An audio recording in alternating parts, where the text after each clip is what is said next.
The Year of Magical Thinking by Joan Didion is a poignant memoir that delves into the author's profound grief following the sudden death of her husband, John Gregory Dunn, and the severe illness of their daughter, Quintana. Didion's raw and honest narrative explores the unpredictable nature of grief, the process of mourning, and the thin line between life and death. Through her introspective and eloquent prose, Didion captures the disorienting and surreal experience of loss, providing readers with a deeply personal and universally resonant meditation on love and mortality. Joan Didion, The Year of Magical Thinking. When we're asked to describe ourselves, the first things that come to mind are usually our careers, hobbies, interests, and so forth. But there's another arguably more fundamental factor that defines who we are as human beings. It's the people who become the main characters in the stories of our lives, along with the relationships that provide those stories with much of their emotion, meaning, and drama.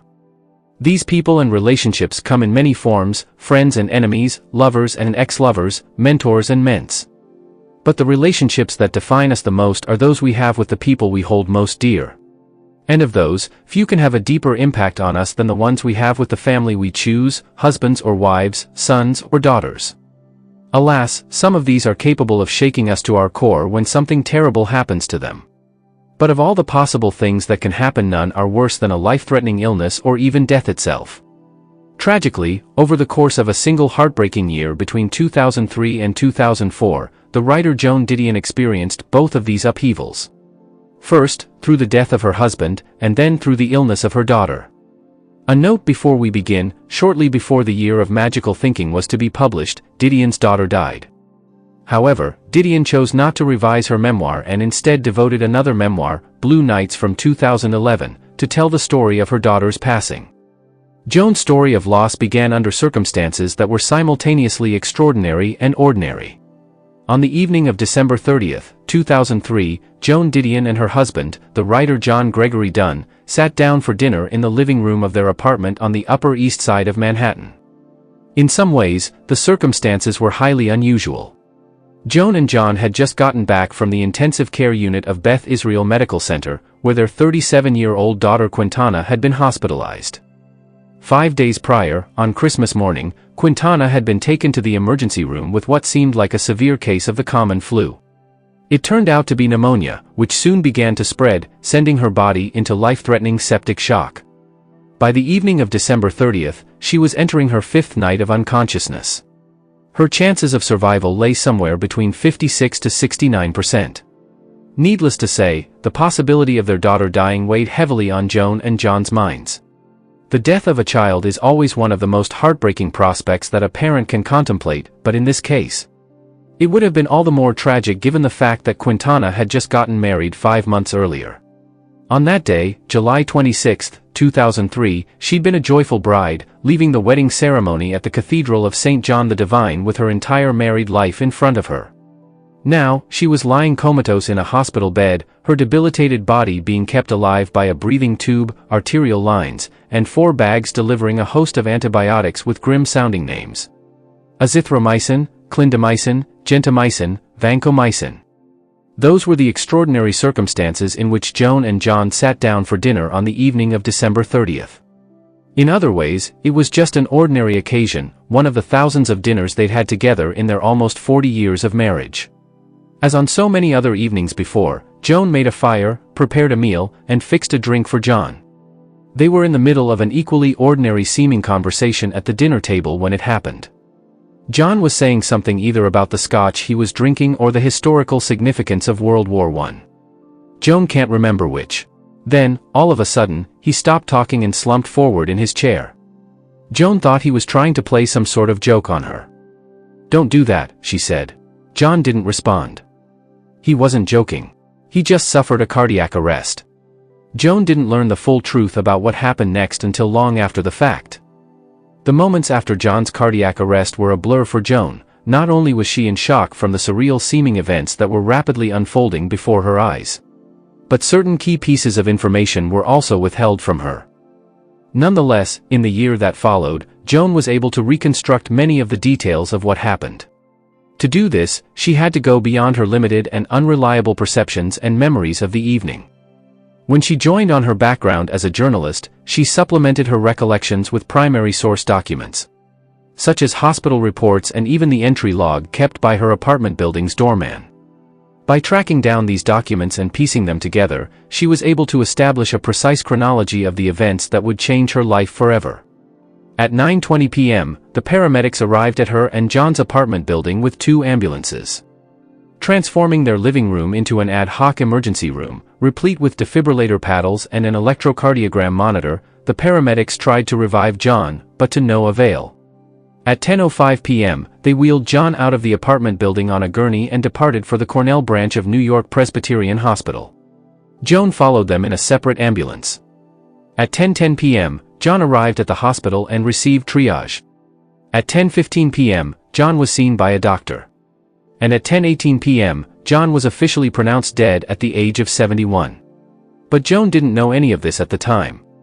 While John's life was ending, she was busy standing in line in the hospital's reception area, waiting to receive John's admittance paperwork. She was beginning to fill it out when a social worker appeared and led her into an empty room to break the bad news. In retrospect, she suspected that the paperwork was a bit of a bureaucratic charade. Just some motions that she and the hospital staff were going through for the sake of following protocols and keeping up appearances vis-a-vis bookkeeping. She suspected that John had been dead the whole time.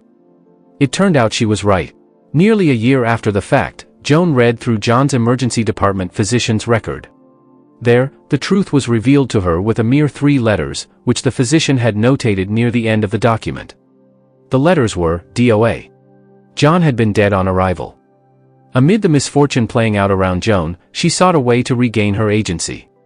It's difficult to imagine anything more darkly absurd than filling out hospital admittance forms for someone already dead.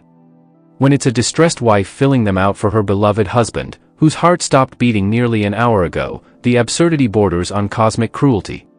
But while she was in the hospital reception waiting for news about John's condition, Joan actually found some solace in doing the paperwork.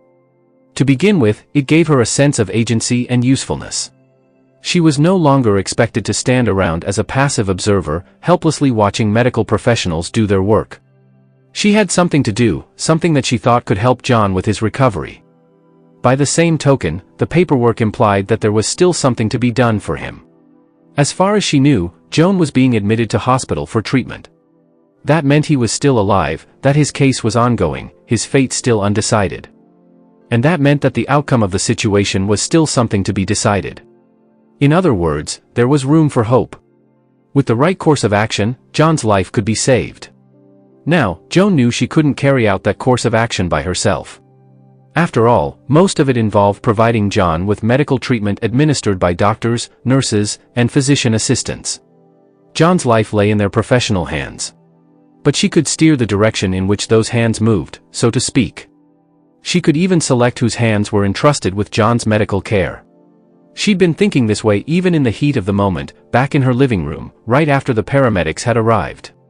She believed that John had maybe choked on something and suggested this possibility to the paramedics who dutifully checked his throat. Now, fast forward back to Joan in the hospital reception area, where she was thinking the same way once again.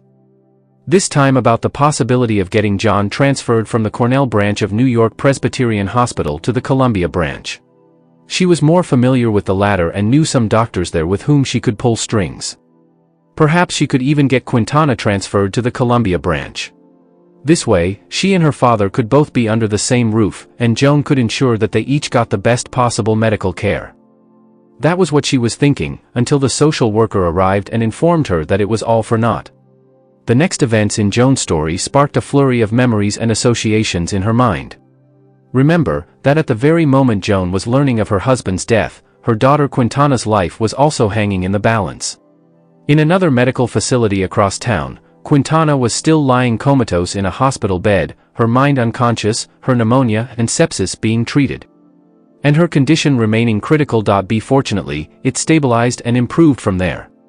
About 2 weeks later, on January 15, 2004, the doctors were able to remove her breathing tube and reduce her intake of sedatives, which allowed her to finally wake up.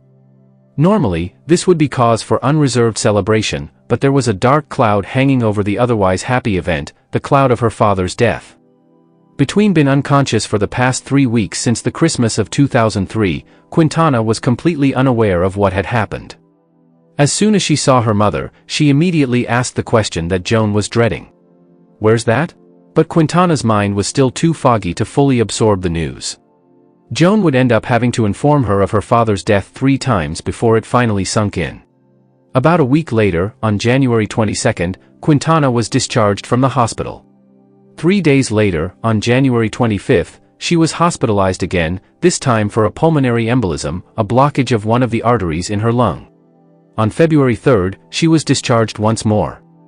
Because of Quintana's ongoing medical problems, John's funeral was postponed until March 23rd. The ceremony took place at St. John the Divine, the same cathedral where Quintana had been happily married about half a year prior. It was also the same cathedral in which a plutonium device had once been planted by terrorists, not in real life, but in the climax of a movie for which Joan and her husband had been rewriting the script for, back around the Christmas of 1990. They worked on the script in Honolulu, Hawaii, the same place where they'd gone to escape their marital difficulties back in the late 1960s. There, she'd written her first column for Life magazine, a column in which she'd confessed that she and John had gone to Honolulu to save their marriage. What's the significance of all these associations? We'll take a look at that in the next blink, where we'll start to turn to the more thematic aspects of Joan's story. The memories and habits of Joan's marriage formed the backdrop to her grief. At times, it seems as if there's a strange poetry to the stories of our lives. The more we look back on them, the more we find conspicuous rhymes and hidden relationships between the elements of which they are comprised. That was certainly the case for Joan: Christmas 1990, Christmas 2003, St. John the Divine, Honolulu, Quintana's illness, Quintana's wedding, Joan's marriage to John. The ups and downs of their lives together, their shared vocation of writing, John's death, John's funeral. As Joan traced the direct and indirect connections between places, times, events, and experiences like these, she found an intricate network of invisible threads that wove them all together in a single sprawling web of memory. That web, in turn, formed the thick, expansive, and richly textured fabric of the life she shared with her husband and daughter. When John died, it wasn't just a loved one who disappeared from her world, it was also a profoundly deep relationship in which nearly 4 decades of her life had been tightly bound up. That's true for most people who lose a spouse, but it was especially true for Joan. For much of their marriage, she and John had both worked from home, and they spent nearly every hour of every day together. Occasionally, they'd be apart for a week or 2 when one of them had to travel to write an article, but even then, they'd talk on the phone multiple times per day.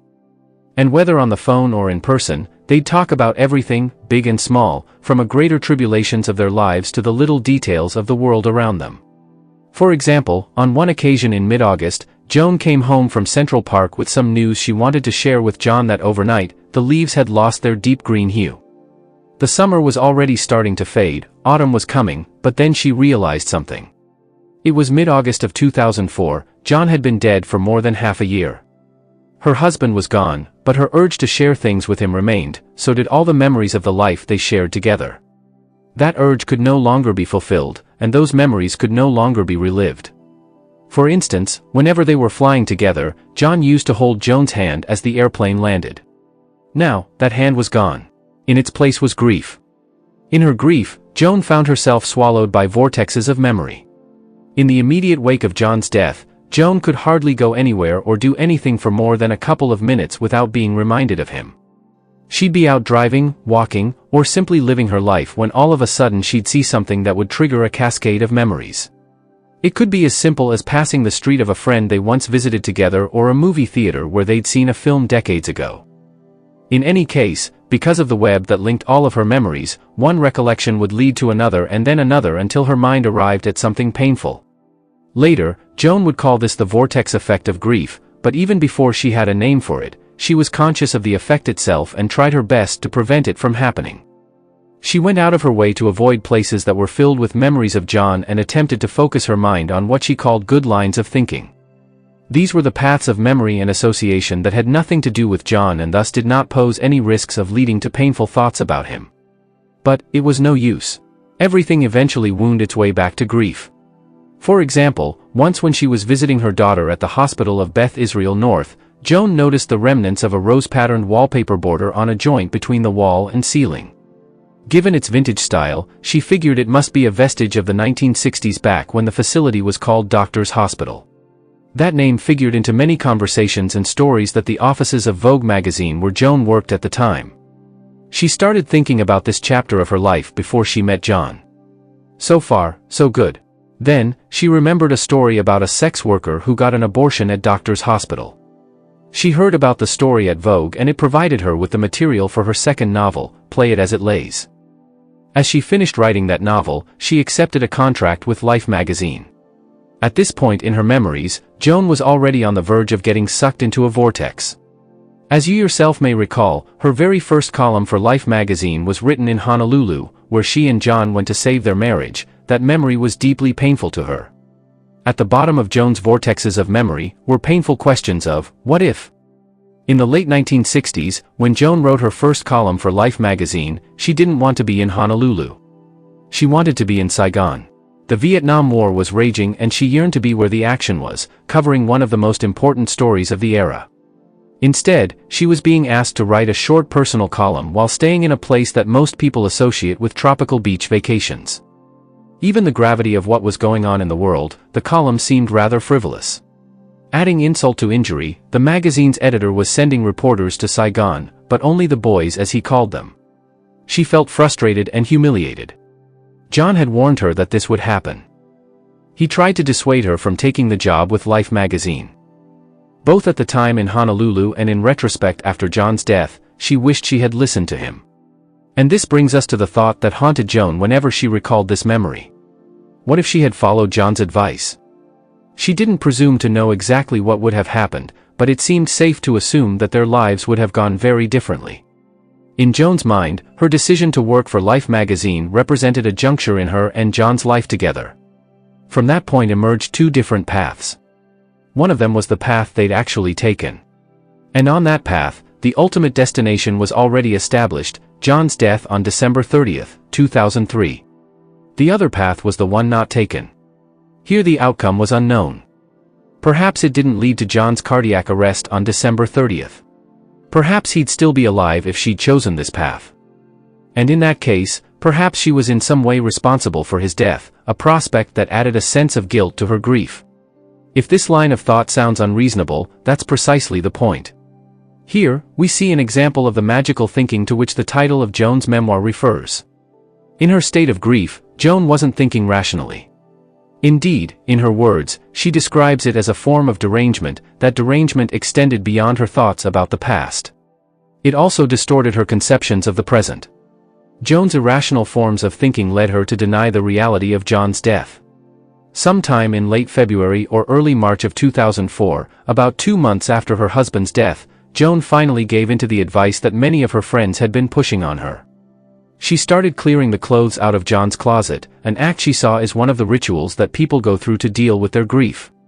She began with a shelf of John's outdoor clothing, which didn't have much emotional resonance for her. He wore it when he went out for a walk, and he usually went out alone.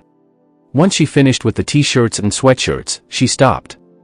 A few weeks later, she tried again, this time starting with John's shoes.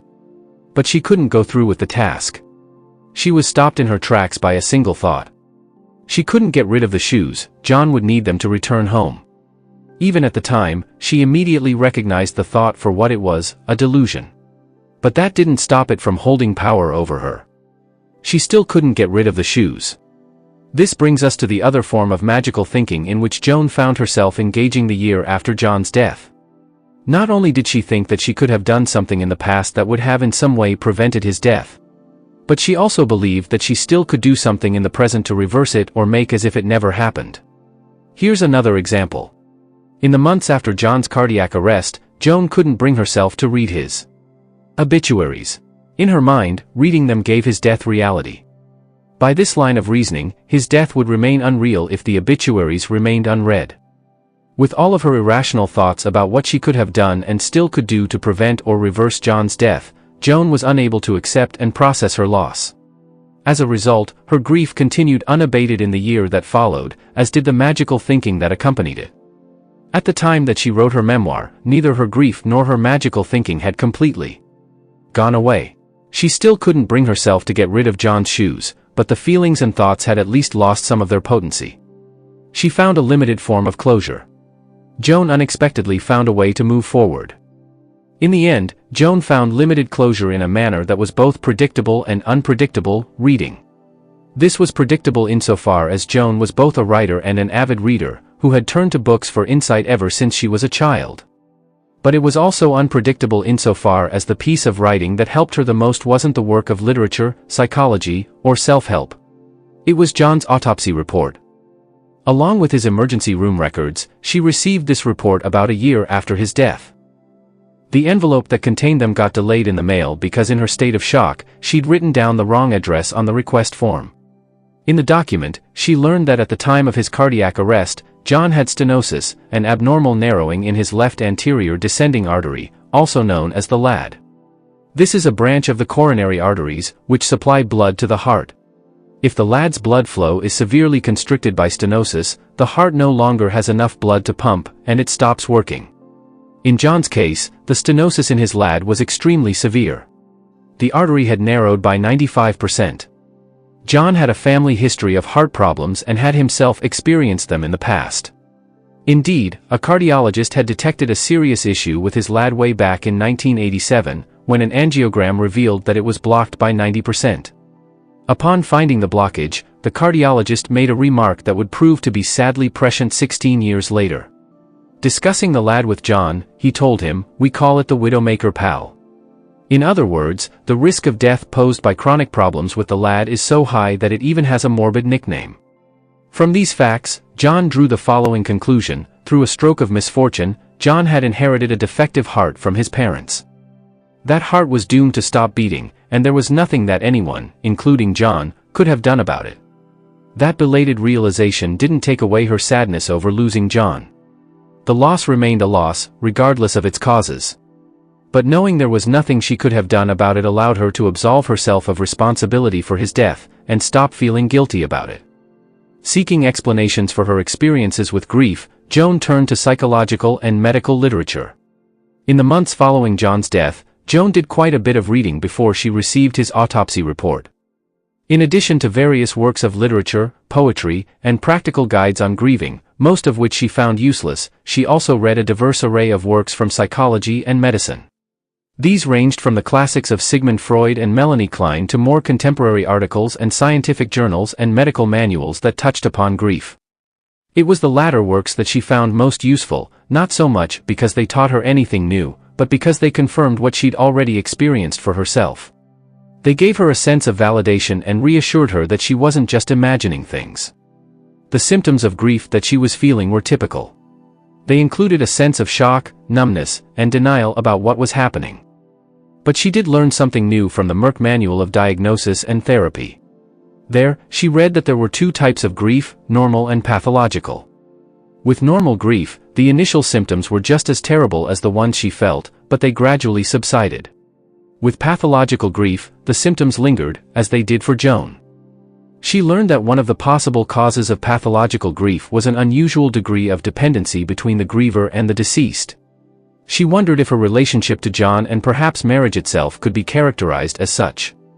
Another possible cause is an interruption in a person's grieving process, which can be caused by circumstantial factors such as a delay of the deceased person's funeral or an illness in the family. Both of those factors figured into Joan's story. As you already know, Quintana was seriously ill around the time of John's death, and her health problems caused a delay in his funeral. But here's something you don't yet know. On the very day after John's funeral, Quintana was hospitalized once again, and this time it was even more serious than before. Feeling unwell, she'd fallen and hit her head on the ground. Now, her brain was suffering from internal bleeding and swelling in multiple areas. Both of her pupils were fixed and dilated, a common symptom of brain death. For Joan, there was now a very real possibility of losing her daughter just a few months after her husband had died. Joan learned the limits of her agency through the medical ordeals faced by her daughter. When Quintana fell and injured her head, she and her husband were in the process of leaving Los Angeles International Airport. They just landed there from New York, arriving in California for a well-earned vacation to Malibu. After John's death and Quintana's various health travails, she and her husband wanted to restart their lives. But now, instead, their lives were again in limbo, and so was Joan's. As soon as she heard the news about her daughter, she flew out to California as quickly as she could. When she saw Quintana lying unconscious in a hospital bed at the UCLA Medical Center, her first words to her were equal parts reassurance and promise, "You're safe, I'm here."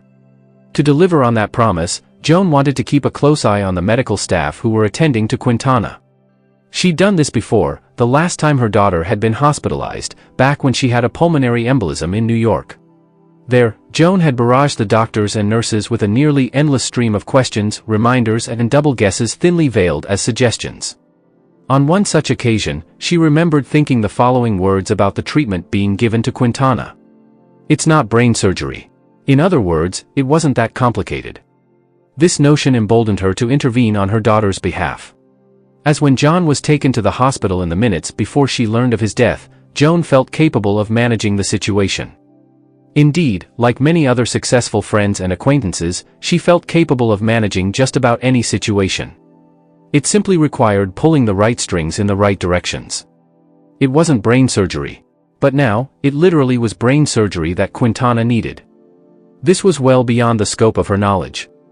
She couldn't even identify the parts of the brain the doctors were referring to when they threw words like parietal and temporal around. The vocabulary of neurobiology was like a foreign language. To overcome this linguistic barrier, she tried reading a medical textbook, but it was no use. The language remained obscure to her. She'd reached her limit and realized what that meant. She couldn't always keep her daughter safe, and she couldn't always manage every situation. Some things in life were beyond her control. Life goes on. If you're hoping for a happy ending to this story, you're going to be disappointed. As Joan herself puts it, this isn't like a movie in which the death of the husband is basically the credit sequence for a new life. A life in which the wife discovers that it's possible to love more than one person. As we've seen, there was more to Joan's marriage than love, and there was more to the death of her husband than the loss of a single person. It was also the loss of their relationship. That relationship, in turn, was bound up in a thick web of memories and habits. A shared life, no longer shared. As time goes on, Joan finds that those memories and habits fade, but they do not go away. The same can be said of the sense of loss that accompanies them. It too fades, but this does not feel like a consolation to Joan. After all, it's predicated upon the gradual fraying of the threads that connect her to John. The more they unravel, the more she loses her vivid sense of him as he was. And this just feels like yet another loss. And so it goes, not just with the death of a loved one and not only with life in general, but even with the world as a whole. Joan has known this since she was a child. She learned it from her grandfather, who was a geologist. He taught her that in the long run, the only constant is change, and change implies destruction. Whether through the sudden shock of an earthquake or the slow but relentless force of erosion, nothing lasts forever. Mountains crumble, waterfalls dry up, and islands drown beneath the sea. With the almost instantaneous death that resulted from his cardiac arrest, a metaphorical earthquake took John away from Joan's life, and then erosion began its work on what she had left of him. She didn't find comfort in the parallel between what happened to her husband and what occurs continuously in nature. Instead, there's just a cold hard reality which she tried to accept. John's life has ended, Joan's life continues, and to keep moving forward, she must say goodbye and let him go. If there's any solace to be found in this, it's simply knowing that John would encourage her to do the same. The Year of Magical Thinking by Joan Didion. The main takeaway is that over the course of a single year between 2003 and 2004, Joan Didion experienced one personal calamity after another, the death of her husband, and the multiple life-threatening health problems that her daughter faced. Joan felt deep anguish over these events. They taught her lessons about the nature of loss and grief, the limits of her power to control things, and the mutability of life in general. Joan Didion's The Year of Magical Thinking concludes with a reflection on the enduring impact of grief and the gradual acceptance of loss. As Didion navigates the complexities of mourning, she acknowledges the persistent presence of her husband in her thoughts and the transformative journey of healing. The memoir underscores the resilience of the human spirit and the inevitability of change, leaving readers with a profound understanding of the delicate balance between memory and moving forward. Didion's candid exploration of her emotional landscape offers solace and insight to those grappling with their own experiences of loss.